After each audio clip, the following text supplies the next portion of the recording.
यंदा राज्यात कोरडवाहू शेतीबहुल भागातच पावसानं ओढ दिली। अल निनोचा परिणाम झाल्यानं खरीप हातचा गेला तर रब्बीची शाश्वती नाहीये।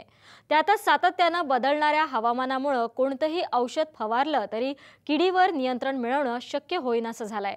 त्यामुळे राज्यात कोरडवाहू शेतीच्या पट्ट्यात शेतीबाबत उदासीन वातावरण तयार झालंय।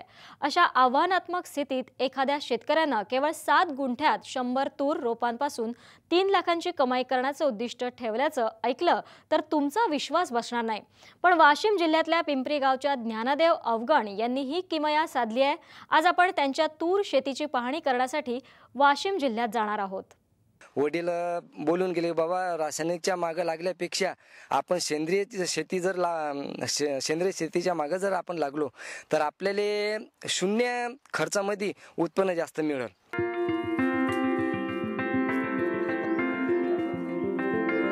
ज्ञानदेव अवगणांनी आपल्या वडिलांनी सांगितलेलं ऐकलं आणि ते आज फायद्यात आहेत। रासायनिक शेतीचा स्वीकार करण्याऐवजी त्यांनी कृषी विभागाच्या मार्गदर्शनाखाली सेंद्रिय पद्धतीचा स्वीकार केलाय। अवगण यांच्याकडे 2.5 एकर शेती आहे। यात ते कोरडवाहू पिकं घेतात, पण गेल्या वर्षी त्यांना तुरीच्या ज्योती या देशी वाणाचं बियाणं मिळालं। याची लागवड त्यांनी केली।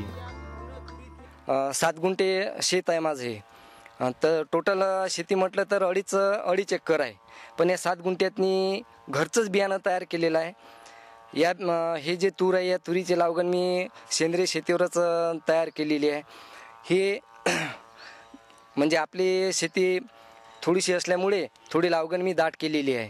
पण दाट केल्यामुळे एक मला अजून अनुभव आला की हे जे तूर आहे, हे तूर अजूनही हिचं 10 बाय 6 जर आपण लागवड केली तर ह्याच्यापेक्षा बी आपल्याला उत्पन्न जास्त मिळेल। आज गेल्या वर्षी मी 7व्या महिन्यात लागवड केली। 7व्या महिन्यात लागवड केल्यानंतर हिले फळधारणा चालू झाली, म्हणजे शेंगा चालू झाल्या। अवगण यांनी पाण्याची सोय करण्यासाठी विहीर खोदली, पण जेमतेम पाणी असल्यानं त्यांनी कोरडवाहू पिकांची शेती करण्याचाच निर्णय घेतला। दरम्यान कृषी सहाय्यक SG एकाडेंनी त्यांना अमृत कवच या सेंद्रिय घरगुती संजीवकाची माहिती दिली। त्यातनं नैसर्गिक पद्धतीनं तूर लागवड करायचं ठरलं। इथे पाण्याची कमतरता खूपच आहे, म्हणजे उन्हाळ्यात झाला, आता दुसऱ्या महिन्यापर्यंतच तुम्हाला पाणी मिळेल। दुसऱ्या महिन्यानंतर मी खालून ठिबक दिलेली आहे। या ठिबकमुळे काय आहे की आपल्याला पाणी कमी लागतंय। कमी लागल्यामुळे आपली पाण्याची बचत होते। जे आपण समजा पाणी तुम्ही मोकळं दिलं तर एकाच पाण्यातनी तुम्हाला विहीर हापसून जाते। पण हे जर ठिबक दिल्यामुळे पाणी जे एका दिवसात लागणार आहे ते आपल्याला कमसे कम 20 दिवस पाणी पुरल, म्हणजे पुरतेच। गेल्या वर्षी मी 20 दिवस म्हणजे एका दिवशी जे पाणी लागणार आहे ते आपण 20 दिवस पाणी पुरवलेलं आहे। दुसरं एक की ह्या तुरीच्या बुडी, आता तुम्हाला वाटत असेल की बुवा यात मधातनी जागा तुमची वाया गेलेली आहे। गेल्या वर्षी मी लागवड केली, लागवड केल्यानंतर याच्यातनी मधातनी जी जागा राहिलेली आहे त्याच्यात मी कांद्याची लागवड केली। अवगण यांनी 7 गुंठ्यात 10 फूट बाय 4 फुटांवर तुरीच्या ज्योती या देशी वाण्याच्या बियांची लागवड जुलै 2013 मध्ये केली। केवळ 100 ग्रॅम बियांपासून 100 ते 125 झाडांची लागवड करण्यात आली।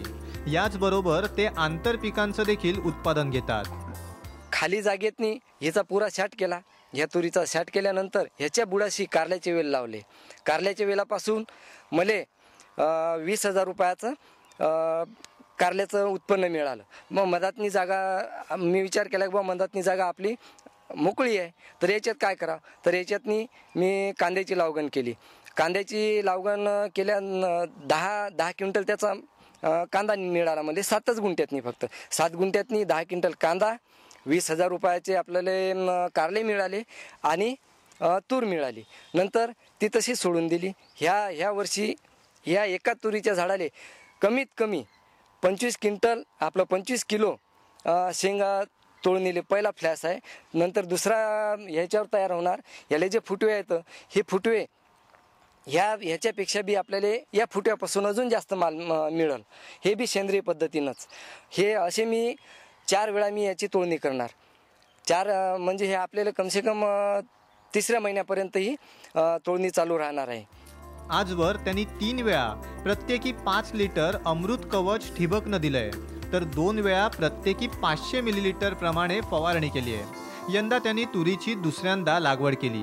अवगण यांच्या हलक्या जमिनीत फारसं उत्पादन मिळत नाही, पण तुरीच्या माध्यमातून त्यांनी हलक्या जमिनीतूनही भरपूर उत्पादन मिळवण्यात यश मिळवलंय.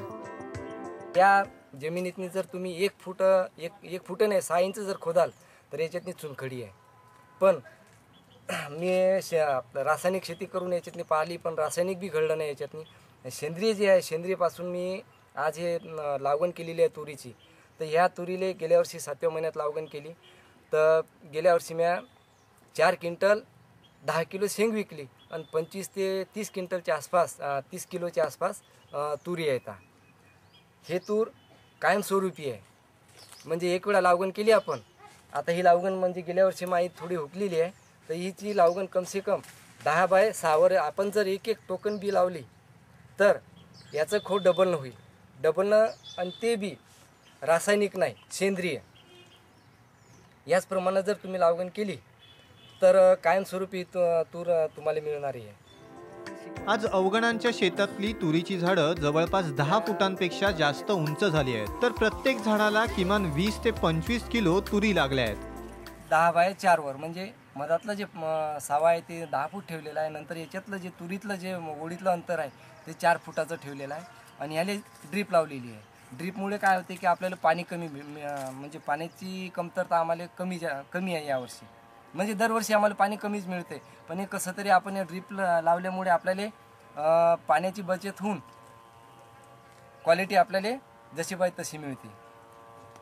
दुसरं एक, या झाडाची जी हाईट आहे, उंची, हे कमसे कम बुडापासून धरली तर आपण 10 ते 12 फुटापर्यंत ही तूर तयार झालेली आहे. म्हणजे 7व्या महिन्यात आपण लागवण केली. आज आता हे 11वा महिना आहे. 11व्या महिन्यापर्यंत ही 10 ते 12 फूट हिची जर आपण हीच तूर जर आपण जास्त अंतर ठेवलं तर ह्याच्यापेक्षा आपल्याला उत्पन्न मिळेल. अवगण यांच्याकडील प्रत्येक झाड वर्षभरात किमान 3 वेळा मिळून अंदाजे 50 किलोपर्यंत शेंगांचं उत्पादन देणार आहे. ह्या एका झाडापासून म्हणजे 1, 2, 3 तोडे जर तोडले तर 50 किलो मला याच्यापासून उत्पन्न अपेक्षित आहे. आज रोजी आपण 60 रुपये भाव धरला तरी बी 100 झाडं आहेत. तर 100 झाडापासून 3 लाख रुपये अपेक्षित, पण 3च्या वरही पोचवायची मला आशा आहे. हे आता याची नंतर हा माल पुरा मार्च महिन्यातनी ह्याची पुरी छाट करणार. छाट केल्यानंतर ह्याच्या बुडीशी मी कारले लावणार. परत कारले ह्याच्यावर चढल्यानंतर पुढच्या वर्षी ह्याच्या बुडाशी मी अमृत कलर जे जीवन अमृत तयार केलेलं आहे, हे याचे ड्रिचिंग केल्यानंतर पुढच्या वर्षी बी मी याचा माल ह्याच्यापेक्षा डबलनं काढण्याची अपेक्षा आहे. अवगण तुरीची वर्षभरात 3 वेळा छाटणी करतात. प्रत्येक वेळी छाटणी केल्यानंतर ते हंगामी भाज्यांचं आंतरपीक घेतात. यापासून देखील त्यांना चांगलं उत्पादन मिळतंय. गतवर्षी त्यांनी कांदा आणि कारल्यापासून 80,000 रुपयांचं अतिरिक्त उत्पादन देखील मिळवलंय. यावर्षी कोणत्याही तुरीला आजच्या तारखेत कोणत्याही तुरीला शेंग आली नाही, कारण घाटेआळी, रस शोषक किडी यांच्यामुळे झाडावर मालच राहिला नाही. त्यात आभाळाचा त्रास असल्यामुळे आणि वातावरण गरम असल्यामुळे, थंडी नसल्यामुळे या किडींचा प्रादुर्भाव वाढला आणि झाडावर काहीही शिल्लक राहिलं नाही. पण ज्ञानेश्वर भाऊ अवगण यांच्या शेतामध्ये आम्ही ज्या ऑर्गॅनिक पद्धतीचा वापर केला त्यामुळं आज त्यांच्या शेतामध्ये असा प्रकार, तुरीमध्ये असा प्रकार घडून आलेला आहे की माणसाचा डोळ्यावर विश्वास बसणार नाही अशी त्यांची तूर आहे. त्यामुळं जवळपासच्या सर्वच शेतकऱ्यांनी या पुढच्या कार्यकाळामध्ये जर सेंद्रिय शेती जर केली तर कोणत्याही केमिकल प्रॉडक्टमध्ये, हायर मॉलिक्युलमध्ये सेंद्रियला स्पर्धा करण्याची ताकद या कोणत्याच औषधीमध्ये नाही. आज ज्ञानदेव यांच्या कुटुंबियांना या नैसर्गिक शेतीनं चांगला रोजगार दिलाय. शिवाय शेतीतून शाश्वत उत्पन्नाची हमी मिळाली आहे.